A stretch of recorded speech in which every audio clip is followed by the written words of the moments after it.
जैसे इस क्वेश्चन को हम लोग देखते हैं, ठीक है? ये प्रॉपर मतलब ये क्वेश्चंस ऐसे हैं कि जो आपको छोटे-छोटे कॉन्सेप्ट के साथ-साथ, ठीक है, एक लार्ज कॉन्सेप्ट को भी यूज करता है और आपके सभी चीज़ों को एक बार में कैच करने की कोशिश करता है। पूरा डिस्क्रिप्टिव क्वेश्चंस रहेगा, मतलब एक फुल आंसर के फॉर्मेट में ये क्वेश्चंस कैसे आएँगे, हम यहाँ पर अभी ऑब्जेक्ट रिलेटेड वाले मतलब ऑब्जेक्टिव क्वेश्चंस को नहीं डिस्कस कर रहे हैं। तो देखो जैसे इस क्वेश्चन पे क्या बोल रहा है, अगर आपको इसको देखने में थोड़ा प्रॉब्लम है, तो मैं इसे ज़ूम कर देता हूँ, इसकी साइज को थोड़ा बढ़ा देते हैं, तो आपको थोड़ा आसानी से दिखना स्टार्ट हो जाए, ठीक? तो देखो, जैसे इस क्वेश्चन पे क्या बोल रहा है, a straight infinitely long cylinder of radius कितना है? आर नॉट, ठीक? Is uniformly charged with charge density sigma. The cylinder serves as a source of electron with the velocity vector of emitted electron perpendicular to its surface, what must be the electron velocity to ensure that electron can move away from the axis of cylinder to a distance greater than small r. ठीक? अब questions पे ऐसा बोल रहा है कि एक cylinder है, ठीक है, एक सिलेंडर है, इनफाइनाइट लेंथ का सिलेंडर है। अब उस सिलेंडर पे ये चीज बोल रहा है कि वो cylinder as a source of electron behave कर रहा है।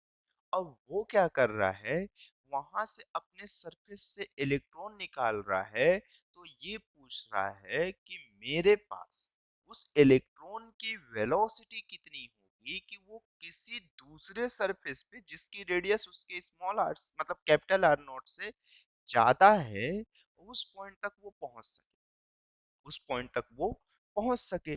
अब ये चीज तो हमारे पास हुआ, जबकि उस सिलेंडर की जो रेडियस है, इनर रेडियस आर नॉट है, और जहां पे वो पहुंचना है वो स्मॉल आर है। तो हम क्या कंसीडर करते हुए चल रहे हैं, जस्ट यहाँ पे जो कंसीडर करना है वो यहाँ पे मैं ड्रॉ करा हुआ है, ठीक है। लेकिन फिर भी एक बार मैं देखने के लिए आपको ड्रॉ कर देता हूँ कि मेरे पास एक कैसा है, सोर्स है, सिलेंड्रिकल सोर्स है जो इनफाइनाइट लेंथ का है, कुछ इस तरह से, ठीक, जिसकी रेडियस कितनी है हमारे पास क्वेश्चंस के अकॉर्डिंग, कि इसकी रेडियस जो है मेरे पास ये कितनी है, आर नॉट, इस तरह से। ये सोर्स है, ये यहाँ से इलेक्ट्रॉन्स को एमिट कर रहा है। अब क्वेश्चंस पे इसके बाद बोल रहा है कि मेरे पास एक दूसरा सिलेंडर कंसीडर करना है, ठीक है, इस पॉइंट तक ये पहुंच पाए। अब इलेक्ट्रॉन निकाल रहा है तो एक डायरेक्शन पे नहीं निकाल रहा है, एक सिलेंड्रिकल ऑफ स्ट्रक्चर के या एक स्ट्रेट ऑफ वायर के सराउंडेड जो इलेक्ट्रिक फील्ड दिखता है वो सिलेंड्रिकल ही दिख रहा होता है। तो अब यहाँ पे ये एक कोई लार्ज ऑफ रेडियस को कंसीडर कर रहा है। मेरा थोड़ा इतना परफेक्ट नहीं बन पा रहा है जैसा ये डिजिटल वाले फॉर्मेट में बना हुआ है। मेरे पास इसकी जो रेडियस बोल रहा है वो कितनी बोल रहा है, आर, यहाँ तक पहुंच रहा है। तो देखो, अब एक चीज समझने की कोशिश करो कि ये आर नॉट है तो इसके इलेक्ट्रिक फील्ड लाइंस की डायरेक्शन तो इधर ही, ठीक। अब इलेक्ट्रॉन अगर मान के चलो ये इमिट करना स्टार्ट किया, इलेक्ट्रॉन इमिट करना स्टार्ट किया तो ये पॉजिटिवली रहेगा, तो यहाँ से इलेक्ट्रॉन अगर इस साइड निकल रहा है तो इस पे लगने वाला इलेक्ट्रिक फोर्स इस साइड होगा, इलेक्ट्रिक फील्ड के अपोजिट साइड।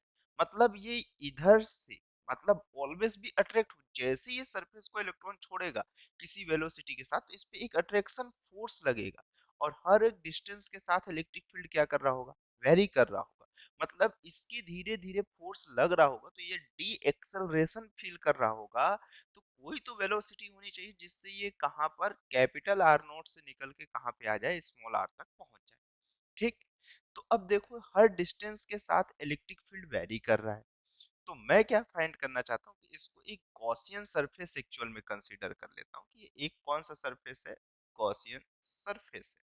तो इस गॉसियन सरफेस के पॉइंट पे इलेक्ट्रिक फील्ड की वैल्यू कितनी होगी, या स्मॉल आर ऑलवेज भी वेरी कर रहा है, स्मॉल आर कोई सा भी रेडियस हो सकता है, बस वो एक पॉइंट कंसीडर करना, वेरिएबल पॉइंट है, हो सकता है वो एकदम आर कैपिटल आर नोट के पास हो या उससे कितनी भी डिस्टेंस पे हो सकता है।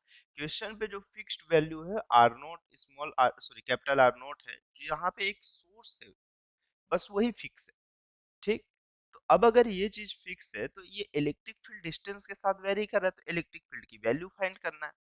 तो हम इसको एक गॉसियन सरफेस कंसीडर करते हैं, और गॉस के लिए जहां पर गॉस लॉ के हम लोग अप्लाई कर रहे हैं, गॉस थ्योरम अप्लाई करते हैं, तो वहां पे हम ये देख रहे हैं कि close surface integral of electric field जो है वो किसके इक्वल है मेरे पास, Q enclose upon epsilon naught के। जहां पर से मैं ये कह सकता हूं कि मेरे पास क्लोज सरफेस इलेक्ट्रिक फील्ड के लिए ये जो क्लोज सरफेस है, ये क्लोज सरफेस कंसीडर करना है, ये कंप्लीट वाला। जहां पे इलेक्ट्रिक फील्ड कंसीडर करना है वो पूरा काउंटिंग करते हैं, गॉसियन सरफेस की बात कर रहे होते हैं। देखो, ई वेक्टर और डीएस दोनों एक दूसरे के पैरेलल हैं। अगर दोनों पैरेलल हैं तो हमें ये मालूम है कि थीटा की वैल्यू कितनी होती है, हमारे पास 0 होती है।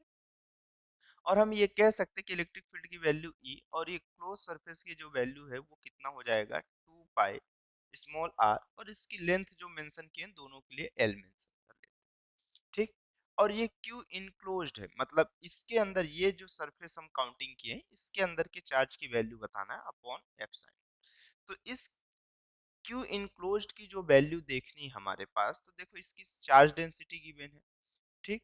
तो हमारे पास सरफेस चार्ज डेंसिटी गिवन है, तो क्यू इनक्लोज मतलब ये जो सोर्स है ये कैसा है, सिलेंड्रिकल है। तो Q enclose upon 2 pi capital R L, मतलब चार्ज पर यूनिट एरिया की वैल्यू सिग्मा के इक्वल है। जहां से मुझे क्यू इनक्लोज की जो वैल्यू निकल के आएगी वो किसके इक्वल हो जाएगी, मेरे पास sigma into 2 pi capital R into L. इसकी वैल्यू को उठा के यहाँ पे हम पुट कर दे रहे हैं। तो जैसे ही पुट करते हैं तो मेरे पास ये वैल्यू कितनी हो जाएगी, आप देख सकते हो कि हो जाएगा E into 2 pi small R L is equal to की इनक्लोज्ड की value sigma 2 pi capital R L, यही होगा। ये एप्सिलॉन नोट को दूसरे साइड भेज दिए तो ये, ठीक है। अब ये चीज हो गया तो यहाँ पर से देखो 2 पाई और 2 pi cancel, capital L cancel. तो जो ई की वैल्यू देखने को मिलेगी वो कितनी हो जाएगी, सिग्मा इंटू कैपिटल आर, ठीक, upon epsilon naught into small R. देखो मेरे पास इसकी वैल्यू आर नॉट है ना, ये कैपिटल आर नॉट है, तो मैं इसको कैपिटल आर नॉट को ऐसा ही लिख दे रहा हूँ, या फिर कैपिटल आर नॉट को ही मैं आर लिख दूंगा, इससे कोई दिक्कत नहीं। देखो इलेक्ट्रिक फील्ड जैसे जैसे डिस्टेंस वेरी करते जाएगा उस हिसाब से ये वेरी करता हुआ चला जाएगा, ठीक। अब ये चीज हो गई मेरे पास इलेक्ट्रिक फील्ड की वैल्यू, लेकिन अब ये बोल रहा है कि यहाँ पर से जो इलेक्ट्रॉन निकले वो किस वेलोसिटी के साथ हो कि यहाँ पर पहुंच जाए। तो इनिशियल वेलोसिटी तो इलेक्ट्रॉन की 0 हो जाए, जब यहाँ पे पहुंच रही होगी आर पोजीशन पे, तो वो कौन सी वेलोसिटी हो जाएगी, वी नॉट वेलोसिटी हो जाएगी, ठीक है। ऐसा ही होगा। तो देखो हम लोग क्या अप्लाई करते हैं, लॉ ऑफ कंजर्वेशन, ठीक। तो लॉ ऑफ कंजर्वेशन जब अप्लाई कर रहे हैं तो हमारे पास क्या होगा, changing of kinetic plus changing of potential का समेशन किसके इक्वल हो जाएगा, 0। तो मेरे पास जो फाइनल काइनेटिक एनर्जी होगी half mass of electron into velocity of V naught का स्क्वायर हो जाएगा, माइनस फाइनल वैल्यू कितनी हो जाएगी, 0, ठीक। अब देखो, अब यहाँ पर चेंजिंग ऑफ पोटेंशियल एनर्जी बोला है, ठीक है। तो अब इलेक्ट्रॉन कहाँ पर से जा रहा है, इलेक्ट्रिक फील्ड लाइंस की डायरेक्शन पे जा रहा है। इलेक्ट्रॉन इलेक्ट्रिक फील्ड लाइंस की डायरेक्शन पे जा रहा है तो उसका पोटेंशियल क्या होना स्टार्ट होगा, अगर पॉजिटिव चार्ज है तो इलेक्ट्रिक फील्ड लाइंस की डायरेक्शन में उसका पोटेंशियल डिक्रीज होता है, और अगर पॉजिटिव चार्ज है तो उसकी पोटेंशियल क्या होती है, इंक्रीज करती है, ठीक है। तो मेरे पास ये जो वैल्यू देखने को मिलेगा, ठीक है।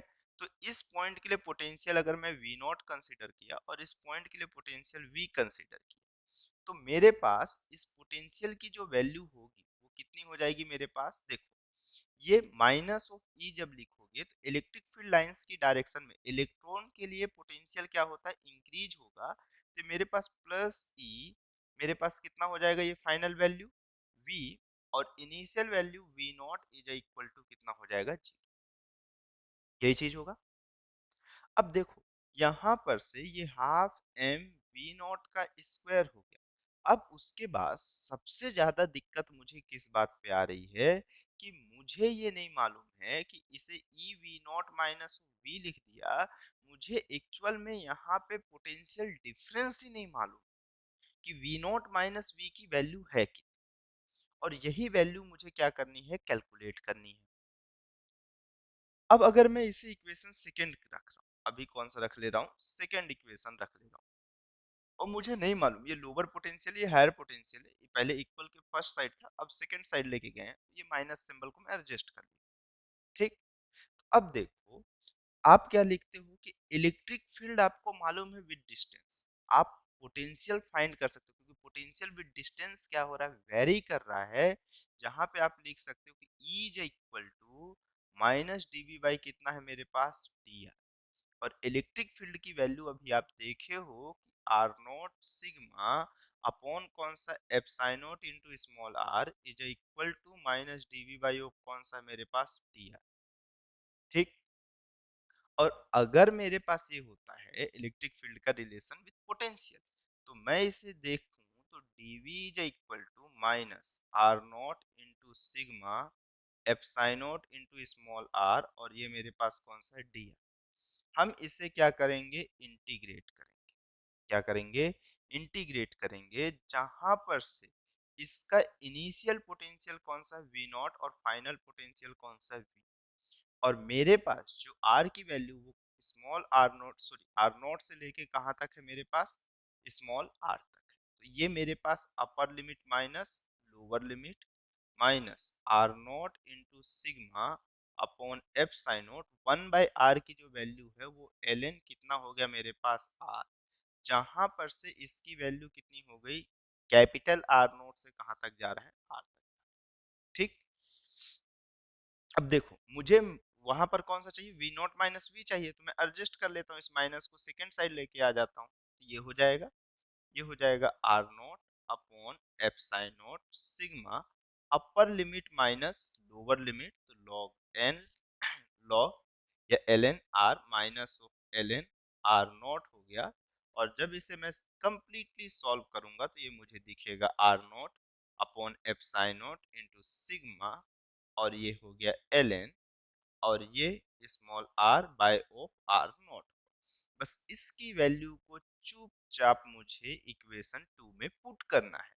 तो put the value in equation, put the value in equation second. और जैसे सेकेंड में पुट करेंगे तो हमने क्या रिलेशन डिराइव किया था अभी, हाफ एम वी नॉट का स्क्वायर, ये वी नॉट ऑफ मेरे पास, सॉरी ये वी नॉट की जगह पे मैं इसे म्यू नॉट, वो सॉरी न्यू लिख देता हूँ, न्यू नॉट का स्क्वायर, ये वेलोसिटी को रिप्रेजेंट करो क्योंकि यहाँ पे पोटेंशियल भी वी नॉट से हो गया ना, तो एक नया टर्म ही यूज कर लेते हैं जहाँ पे ई है, और वी नॉट माइनस वी की वैल्यू जो हम लोगों ने फाइंड की है R naught upon epsilon naught into sigma L N, और ये small R by of capital R not.